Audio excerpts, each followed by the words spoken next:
Почнем се работи за еден обемен завршен збор, тоа е причина што сум бранител на 11 мина обвинети.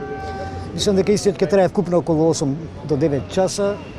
Во овој завршен збор ја го потенцирав она што и досега сум го кажал дека ова сценарио е на тајните служби. Мислам дека тоа успеам да го докажам со овие мои наводи, конкретно со изјавите на загрозените сведоци, дури тие го подкрепуваат овој мој навод, че ова сценарио се повикав на правилата, позитивните прописи согласно кои треба да постапува безбедносните структури, prvenstveno кај нас, очигледно дека тие се ескивирани, не е постапувано по ниедно правило, ниту по законот за полиција, што е исто така еден показател дека ова е една стихийна акција која е непланирана, намерна и сценирана, за да јас мислам дека дури некој, и тоа се припадници од тајните, за жал, нашите безбедносни структури посакал да има и вакви жртви, односно ваков несреќен епилог.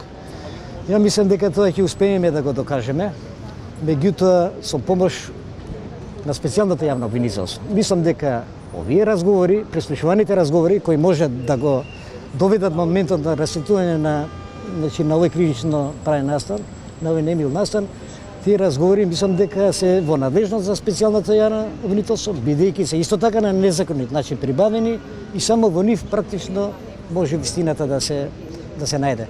Значи, јас сум уверен дека е конструкција на безбедносните раководни луѓе од УБК, од БЈБ и посебно на Министерот за внатрешни работи. Јас сум во тоа сигурен.